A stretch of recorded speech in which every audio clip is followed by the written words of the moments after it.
What's going on, everybody? It's Novell J. Lee, and welcome into a new edition of The Buzz at Buzzworthy Radio. I have a double feature for you today. We got two guests. First up, we have director R.J. Collins of the film Crescent City, which starred Terrence Howard and Alec Baldwin.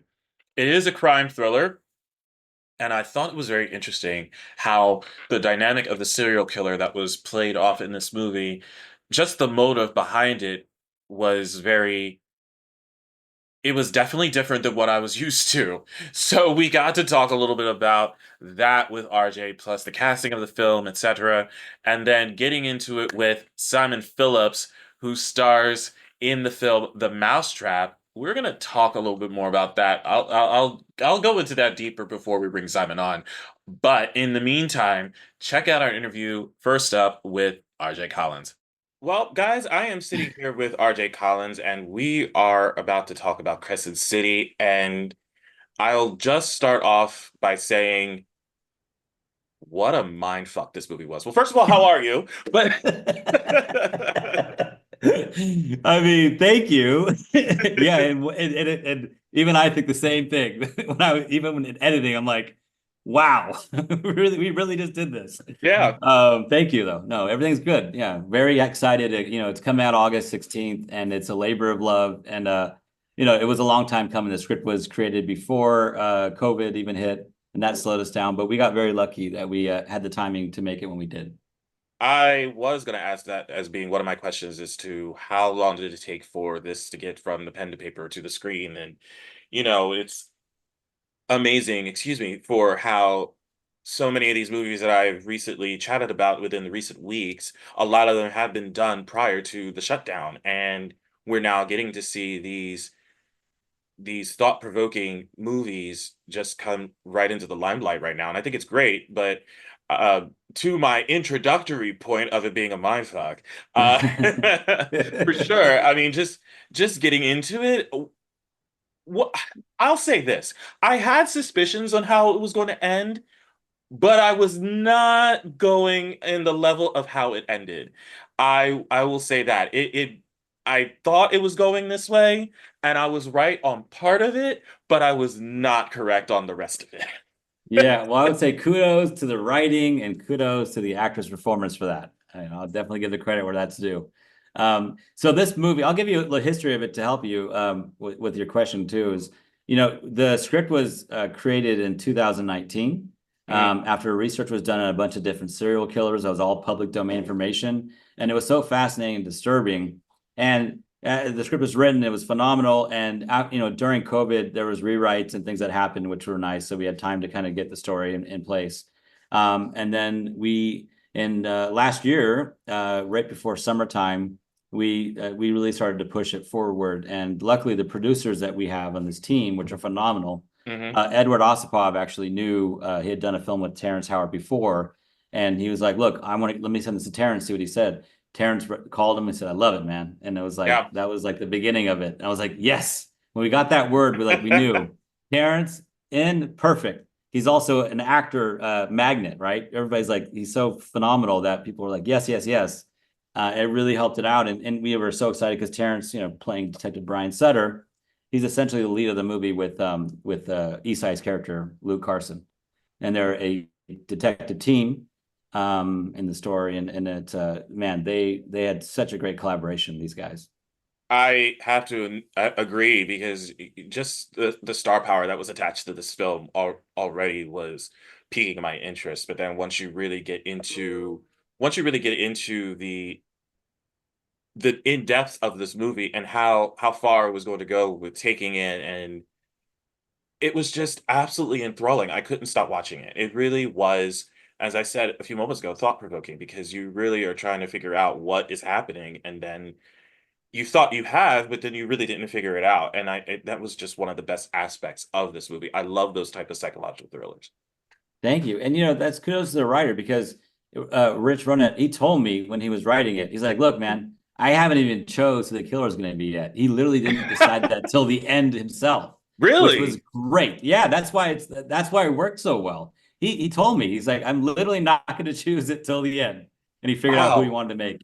So we kept it very gender open, everything. You just don't know. I mean, you think the point was we kind of guide you into directions where you think it's that person. It's Yeah. like it's almost Captain Obvious at first, right? And then you're like, well, oh, it's not. What? And then it's this, and then oh, and it takes you on a ride, like you said, and that was the goal on this movie is to bring an audience through a ride and make them question it till the end, so you can hook them from the beginning to end to watch it.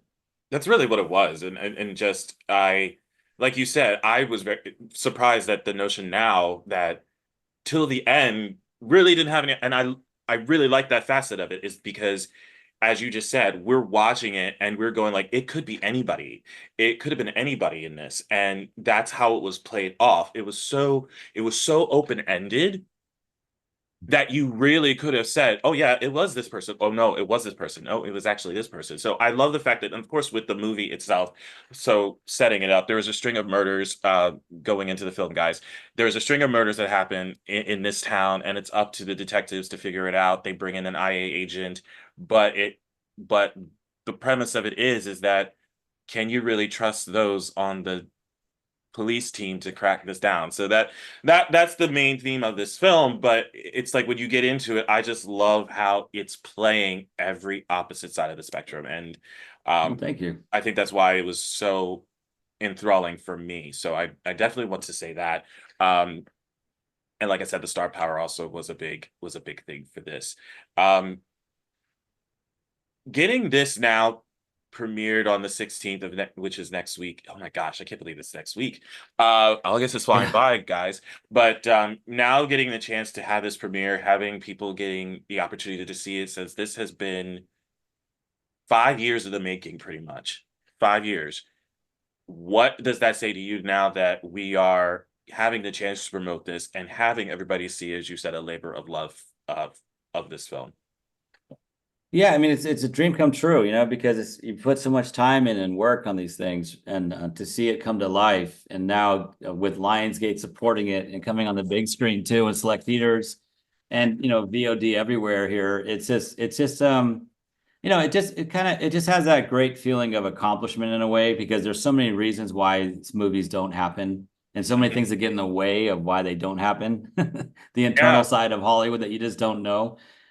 So it was great that the collaboration of everybody made this thing happen, and we're very blessed that Lionsgate supported this film, and came in and took over for us, as our distributor. So yeah, I mean, look, and to be honest, the story itself for me, what I love about it is it's that kind of humanity of good versus evil. And in this Yeah. small little town, and in the opening, you see the church scene, and the audience is very small in the chapel. And we did that on purpose to kind of show that this even the small town is kind of losing faith right now, because of what's going on, and so it scared people to even come out. So that was kind of a little hidden thing we did. And then it's a satanic church that's battling against the Catholic Church in this Isn't film. that crazy? Yeah, and it's in real life. It's like, more Yeah. people are kind of battling science more than religion, and so it was just a lot about faith and decisions of, every day you have a choice, right? What you can do as a person, you can do the right thing or the wrong thing, right? And you make mistakes. And so every single character in this film has a demon they're dealing with. And so there's all these different little subplot stories all the way through. So it's just a great emotional ride, and that's what I liked about this film when we read it originally. And I'm glad it portrayed that. And I hope the audiences enjoy it as much as you. Thank you. Dude, completely agree, especially with the subplot parts of it. So fans, you will get to see that as well. So you think it's running on just this A storyline, but there's also other secondary storylines that are happening in this. We are running close to time as well, so I do have one question I want to ask you. But without giving too much away, was there any particular moment on with the shooting of this that really stood out for you, where you kind of went and just looked at it and went, "Holy shit, this was amazing"? Like you knew, like right away, Yeah. that was the moment where you're like, "This is it, guys." It's funny. Yeah, there's a few of those moments, because like the caliber of cast, with Alec and Esai and Terrence and Nikki and Michael Cera and many more of them, there was just these moments where you're just like, wow, this cast together is just phenomenal. But there is a scene where, and exactly what I was talking about with the church, there's a scene where Detective Brian Sutter, Terrence's character, is sitting in the chapel, and he's really questioning his faith, Yes. and he's asking the question in his head, and the janitor comes through and talks to him, and it was such a powerful scene. It gave me chills, man. We ended up spending another hour on that scene and coverage because even I looked at the DP and he's like, trust me, we got to get this shot and this shot, and we really covered it. And it was, I mean, you'll see it. It's just this open chapel, beautiful scene, and it's just a powerful performance by Terrence, man. And it just like Terrence is. There's a reason why he's an Oscar-nominated actor. Let's put it Absolutely, that and way. I will Yeah. agree with that scene as well. That pointed out. So, not giving too much away, but I will say that was a powerful scene, and I hope hopefully you guys get the chance to see it as well when it premieres on August 16th. Crescent City, everybody. R.J. Collins. Real quick, it was amazing to talk to you. It flew by. Let's do it again for sure. Let's do it. Yeah, appreciate it anytime. Absolutely. Thank you so All right, much. thanks. Next up, we have Simon Phillips, who starred in the film The Mousetrap. Okay, so I'm sure many people may have been aware of what The Mousetrap is about, but in case that you are not, it basically stems from a serial killer in a Mickey Mouse costume terrorizing people in an amusement park setting. And while this somewhat stems from the Steamboat Willie cartoon, I mean, I will say this. I don't want to give too much away, but the clip in Steamboat Willie is used in the film, just FYI. And the fact that it got so much flack on social media, I still had to watch it because I was so intrigued about basically seeing somebody in a Mickey Mouse head terrorizing people.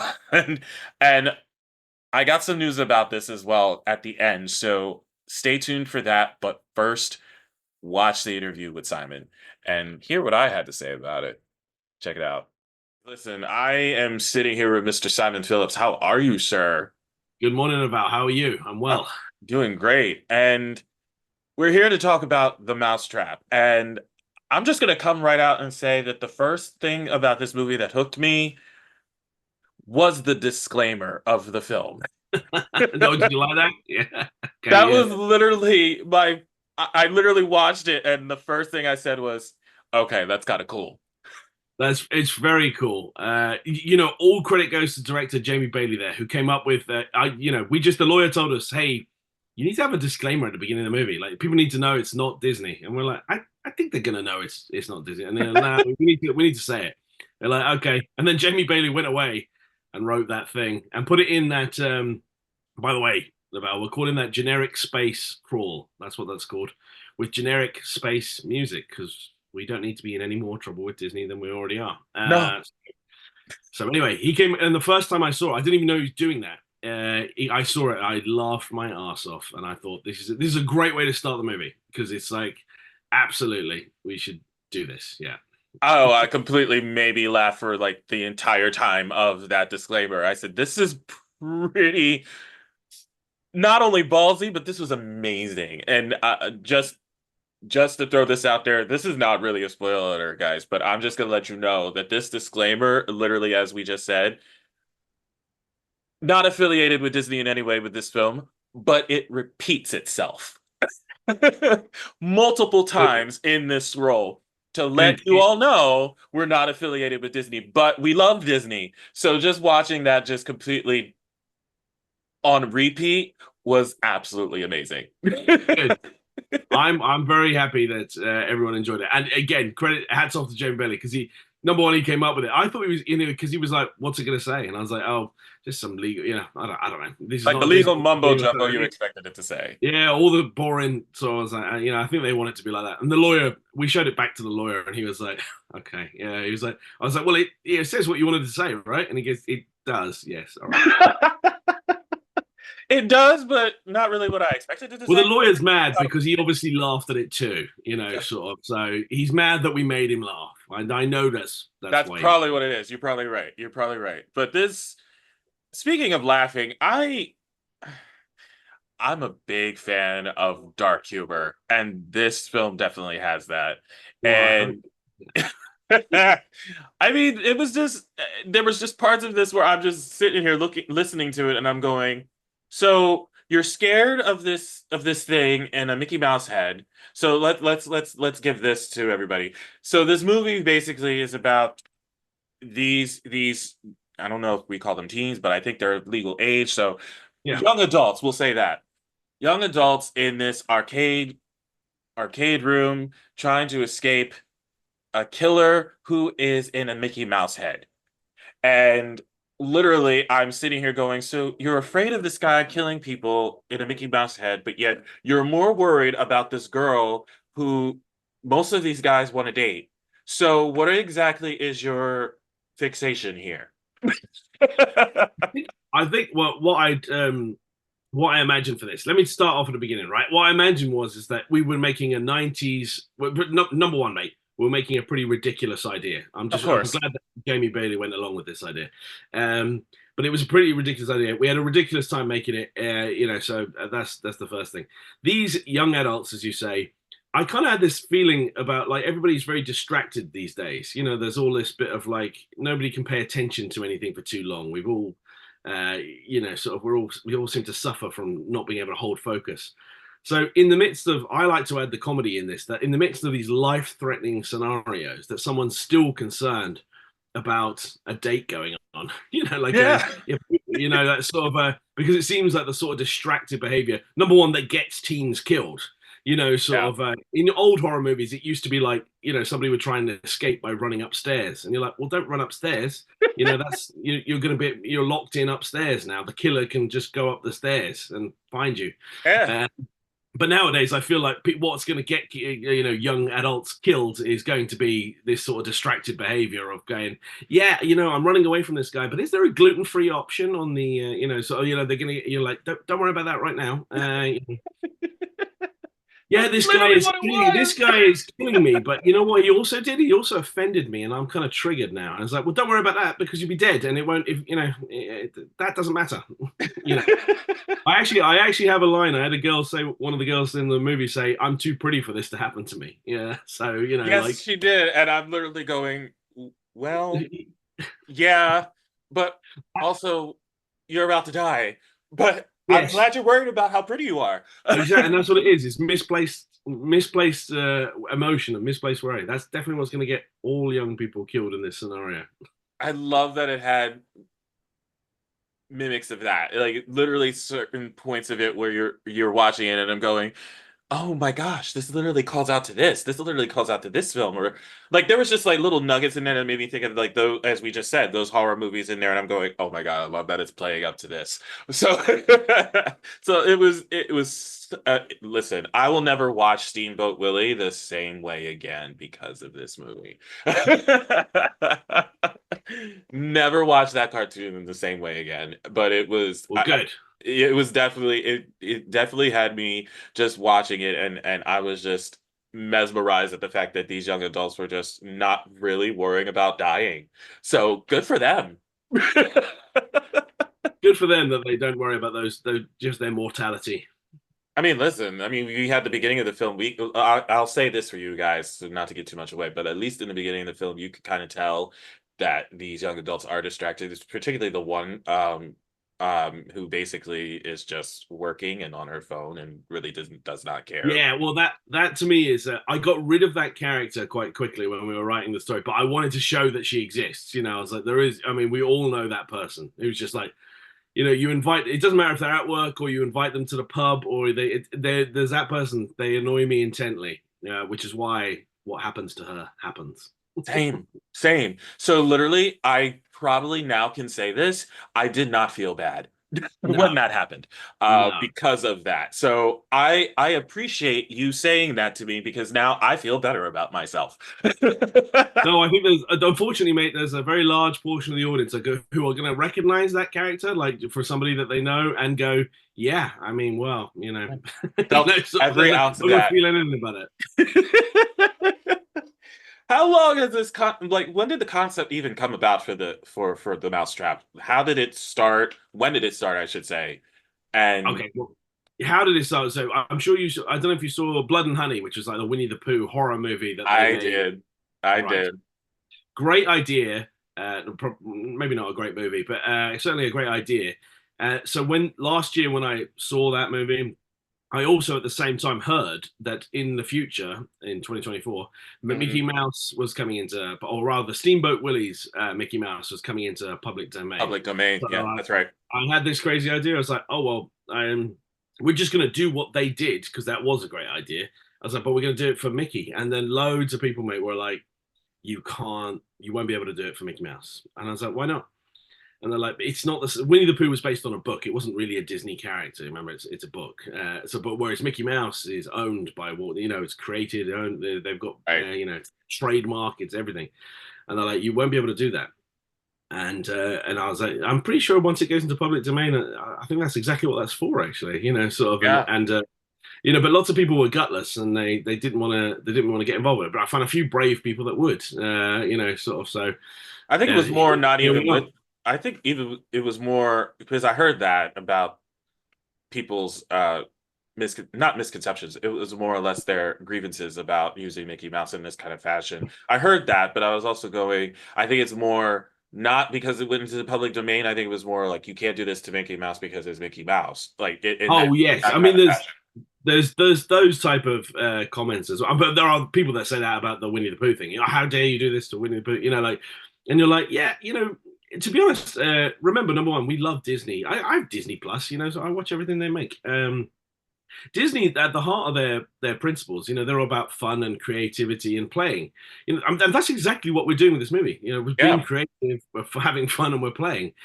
So, I mean, we're not that far from Disney, but our version of playing as adults is to turn something. That was once a friendly symbol as a child into something scary. Because when adults play, we watch horror movies because right. we don't watch cartoons. In general, we're not consumers of cartoons. But if we want to have fun, we watch a horror movie. That's our escapism and stuff like that. So this is like making clowns scary or something like that. And plenty of movies have done that. Sort of. Mhm. It's like, well, clowns are like a young childhood icon, and when you're young, clowns are very friendly and funny and stuff like that, and then later they can become something scary, and that's this is no different to that at all. So yeah, it's just the same thing. It just follows in the same scope. It's just like we said, it's just if we can even use this as an example, if somebody were to do something of this vein for Bugs Bunny and people would be like, you can't do that for Bugs Bunny. I was like, well, this is different. Bugs Bunny actually did that in his cartoon. So it's Yes. not that far fetched. So Yeah. that's a If little you- different on that scope. I can, Mickey Mouse probably they're going like, well, he's not violent. He's nice. He has the laugh. I'm like, no, that as you just said, this is an escapism. So this It is, works yeah. in And people need to, that way. mate. People need to stop worrying about it so much. This is everything that's wrong with the world. Is people worry too much about. Well, you can't do that, and you're like, yeah. I mean, I feel like at one point we're the people that went to the moon. I was like, of course, yes, you can. You can do that. I was like, your question is whether or not you should do that, but that's a little different. One of the since we do have to wrap up here in a couple of minutes, so one of my final questions for this is we talked about how you guys went into this guns blazing, gutsy. You went really all out. But was there any point when this was being written, when this was being shot, anything like this? Was there at any point any of you that was working on this went, "Oh shit, we can't do this. This is way too out there." But then it sounds like nothing was too out there. No, I think once we started, to be honest, mate, once I put the mask on and we started, and we have Mickey Mouse, sort of with a knife in his hand, killing people. No, there wasn't really any point of the thing. And the rest of the world only became concerned about it when we dropped the trailer in January, and then it like exploded on the internet one day. Yeah, Like 26 million people saw it in a single day.